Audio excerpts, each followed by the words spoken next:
Guys सबसे पहले check करो हैंडल बार के ऊपर कितने एक्स्ट्रा स्विचेस लगे हुए हैं। करनी है 5 ऐसी इंपॉर्टेंट चीज़ें जो आपको रॉयल एनफील्ड हंटर में मॉडिफिकेशन में बहुत काम आने वाली हैं।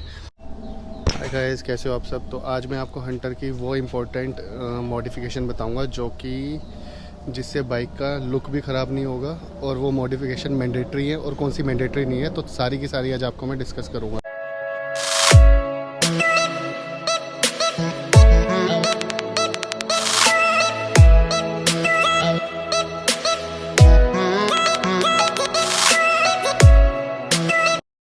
गाइस सबसे पहले चेक करो हैंडल बार के ऊपर कितने एक्स्ट्रा स्विचेस लगे हुए हैं।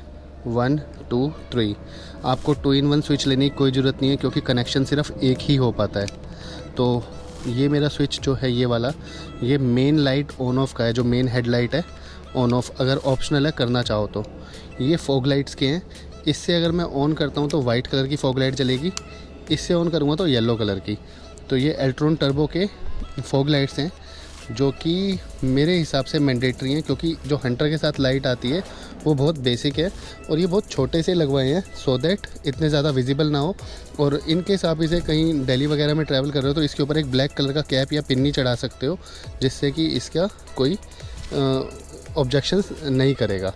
ठीक है, उसके बाद हम आते हैं सेकंड मॉडिफिकेशन की चीज़ पे। मैंने इसमें ये कॉन्वेक्स मिरर साइड में लगवाए थे। ऑब्वियसली अगर जहाँ बाइक हम लोग यूज़ करते हैं वो जहाँ बाकी सारी बाइक घुस रही होती है वहाँ पे हम इसे नहीं घुसाएंगे, और इतना कोई इससे फ़र्क नहीं पड़ता है, ज़्यादा वाइडेंस नहीं आती, ज़्यादा वाइड नहीं होती है गाड़ी। तो ये वाले मैंने लगवाए थे, कॉन्वेक्स मिरर हैं, जिसकी कॉस्ट 700 के आसपास आई थी, और इनकी कॉस्ट आई थी 1550 रुपीज़ की। और इसकी लेबर चार्ज और ये स्विच की कॉस्ट मिला के मैंने 500 पे किया था। और क्योंकि लेबर वायर वगैरह कटी नहीं हुई थी इसलिए थोड़ा सा एक्सपेंसिव पड़ गया, अदरवाइज़ 200 रुपये लेबर में हो जाता वो काम।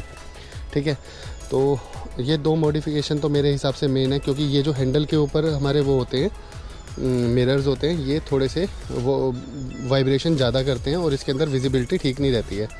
और आप चाहो तो ऊपर वाला मिरर लगा सकते हो या नीचे वाला लगवा सकते हो, वो ऑप्शनल है, तो वो ये मैंडेटरी है। अब आपको तीसरी इंपॉर्टेंट चीज़ दिखाता हूँ जो हमें मॉडिफिकेशन में करानी चाहिए, वो है लेग गार्ड। ये आप कंपनी से भी करा सकते हो, बाहर से भी करा सकते हो। और चौथी जो मेन है वो है ये जो पीछे ये प्लास्टिक की हमारी डिस्क ऑयल की डब्बी लगी होती है, इसको प्रोटेक्शन के लिए ये वाली कैप। उसके बाद यहाँ पे मेरे थोड़े स्क्रैचेस आ गए थे, तो ये कार्बन फिनिश में मैंने इस प्लेट को कवर करा दिया। ये पूरा कार्बन फिनिश में है, और ये मैंने थोड़ा सा विजिबिलिटी के लिए नियॉन कलर लगवा लिया था, ऑप्शनल है, आप चाहो तो नहीं लगवा सकते, लेकिन इसका लुक कुछ एग्जॉस्ट का थोड़ा सा क्लासी हो जाता है। मतलब मुझे अच्छा लग रहा है तो मैंने लगवा लिया। ठीक है, तो ये मैंडेटरी नहीं है, ये ऑप्शनल है। यहाँ क्योंकि बेंड हो गया था तो मेरे को वो सीधा करवा के मैंने करवाना था, तो मैंने ये करवा दिया। इसके बाद जो हमारी, पहले मैं आपको लाइट्स भी दिखाता हूँ चला के। ये येलो कलर है, और येलो और वाइट एक साथ अगर जलेंगे तो ये कुछ लुक आएगा। येलो का खाली यही है, और अगर हम खाली वाइट चलाएँगे तो वाइट का ये लुक आएगा। दोनों के सेपरेट स्विच हैं, अलग अलग। ठीक है, थर्ड मॉडिफिकेशन एक ये हो गई, 2 ये हो गए, तीसरा वो हो गया मैंडेटरी वाला। फिर उसके बाद मैंने टैंक को ब्लैक करवा लिया था। ये जो ब्लैक टैंक आप देख रहे हो वाइट था, मैंने वाइट को ब्लैक करा लिया सो दैट निशान ना चढ़े और थोड़ा सा लुक एनहेंस होगा। अभी मेरे को ब्लैक अच्छा लग रहा है, जब मन नहीं करेगा तब मैं इसे उतार के वाइट में यूज़ कर सकता हूँ।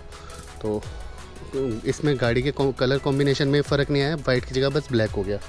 ठीक है, इसके बाद मैंने tinted fly screen royal Enfield से लगवाई थी, आरी से, विजिबल भी हो रही होगी, लेकिन इसके ऊपर मैंने ये एक कोटिंग चढ़वा ली है जो कि मिरर की तरह शेप में है, जिसमें देखो मेरा हाथ भी रिफ्लेक्ट हो रहा है। ठीक है, ये मैंडेटरी नहीं है, लेकिन फ्लाई स्क्रीन अगर आप लगा लो तो मैंडेटरी है। इससे क्या होगा ना, इसका मीटर कंसोल बच जाएगा, जो कि ये प्लास्टिक का है, तो उसको कोई हाथ रख के खड़ा नहीं होगा, तो इसकी वजह से ये थोड़ा हैवी है। इसके बाद मैंने ये अंदर एक ये वाली लाइट वाइट करी थी, ये भी ऑप्शनल है, आप चाहो तो कर सकते हो, नहीं चाहो तो नहीं कर सकते। और अगर इस वाले लेग गार्ड में आप काम करवा रहे हो तो ये जो फॉग लाइट्स हैं ये सिर्फ इधर ही लगेंगी, और मैंने रात के टाइम चेक करी हुई है, बहुत अच्छा विज़न आता है, और ये सिर्फ पोजीशन इसकी यही रहेगी। पहले मैंने यहाँ नीचे सोचा था लगवाने का, लेकिन नीचे जब इस तरफ लग गई थी तो दूसरी तरफ जब चेक किया तो यहाँ साइलेंसर आ रहा था, तो इसलिए यहाँ नहीं लग पाई। ठीक है, एक इम्पोर्टेंट जो है शंप गार्ड, ये मैंडेटरी है मॉडिफिकेशन में, ये करवाना ही करवाना। इससे क्या है, आपका इंजन प्रोटेक्ट रहता है। कई बार होता है कि आप ऑफ रोडिंग कर रहे हो तो लेकिन इंजन इससे बहुत अच्छा प्रोटेक्ट रहता है। इसे ऑलमोस्ट 1 साल होने वाला है और ये आरी का है, लेकिन इसके कलर पे कोई फ़र्क नहीं आया। ठीक है, तो ये अच्छी चीज़ है एक। और इसके बाद हमारा एक लाइट ऑन ऑफ का, ये ऑप्शनल है, आप चाहो तो करवा सकते हो और आप चाहो तो नहीं करवा सकते। ठीक है, एक यहाँ पर मोबाइल फ़ोन होल्डर में है जो है लगा लेता हूँ, वो सिर्फ उस टाइम पे लगाता हूँ जब मैं कहीं ट्रैवल कर रहा हूँ, अदरवाइज़ मैं इसमें नहीं लगाता क्योंकि वो थोड़ा सा नॉइज़ करता है। जब हम कहीं ट्रैवल नहीं कर रहे, लोकल में कहीं घूम रहे हैं तो उसकी हमें रिक्वायरमेंट नहीं है, तो जब सिर्फ ट्रैवल करना था वो मैं यहाँ लगा लेता हूँ, नहीं तो उसे मैं हटा देता हूँ। तो वो भी ऑप्शनल है, लेकिन अगर आप लॉन्ग रूट वगैरह जाते हो तो आपके लिए वो अच्छा सही रहेगा। ठीक है, तो ये कुछ चीज़ें हैं जो आपको करनी है, 5 ऐसी इंपॉर्टेंट चीज़ें जो आपको रॉयल एनफील्ड हंटर में मॉडिफिकेशन में बहुत काम आने वाली हैं। तो ये 5 चीज़ें मैं गिनवा देता हूँ आपको। पहला था हमारा fog light, leg guard, sump guard जो इंजन के नीचे लगा हुआ है, 1 2 3 सम्प गार्ड, लेग गार्ड और हमारा फॉग लाइट 3, ये हमारा 4 मिरर, और 5वां हमारा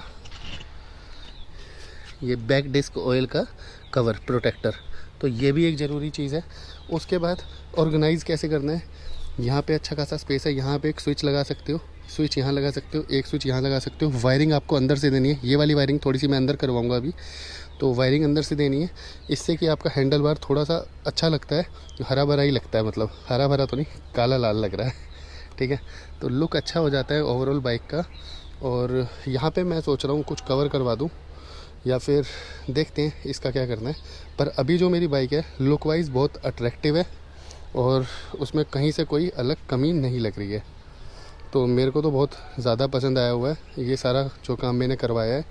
और अब आपको पता ही है, मैंने बहुत सारी वीडियोस में बता ही दिया कि अब मैंने ट्रिप स्टार्ट कर दी है, मोटो व्लॉगिंग स्टार्ट कर दी है, जो कि एक कोई फालतू उसमें वो नहीं रहेगा, जहाँ मतलब हम लोकेशन कवर करेंगे और बहुत सही सही जगह विज़िट करके आप लोगों के साथ एक्सपीरियंस शेयर करेंगे। तो ये कुछ चीज़ें हैं जो आपको करानी है। हाँ, एक चीज़ और इम्पोर्टेंट है जो मैंने करवाई है, ये वाला, इसकी एडजस्टमेंट मैंने ऊपर करी है। ऑलरेडी मैंने 2 वीडियो में बता दिया था, जो लास्ट मेरे जनरल चेकअप में हुई थी और एक ये वाली। तो ये एडजस्टमेंट मैंने एक उठवा रखी है, अभी एक और उठवाऊँगा, इससे थोड़ा ऊँची हो जाती है और हमारे लिए थोड़ा और अच्छा हो जाता है। तो ये ज़रूरी चीज़ें हैं, ये करवा लेना। और इनकी कॉस्टिंग कुछ ज़्यादा नहीं आएगी, 1500 का ये आया था, ये बाहर आफ्टर मार्केट कराओगे तो सस्ता आ जाएगा। ये मेरे को कंपनी से तो महंगा मिला था यार, 3-1 हज़ार रुपये का पड़ा था। 3-1 हज़ार का सम्प गार्ड आया था, ये मेरे को 850-700 रुपये के बीच में पड़े थे। तो मतलब ओवरऑल आपका जो है अंडर 3 to 4,000 के अंदर सारी चीज़ें हो जाएंगी अगर आप आफ्टर मार्केट कराते हो। 3 to 4 नहीं तो 5 to 6 के बीच में हो जानी चाहिए। लेकिन हाँ, मैंने जैसे लाइट्स लगवाई थी, ये ब्रांड देख लो आप, तो ये ब्रांड की थी, तो थोड़ा ठीक है, मतलब लाइट्स वगैरह में ये ब्रांड ठीक है, HJG की लाइट्स हैं, तो ओवरऑल अच्छा लुक मिल गया मेरे को।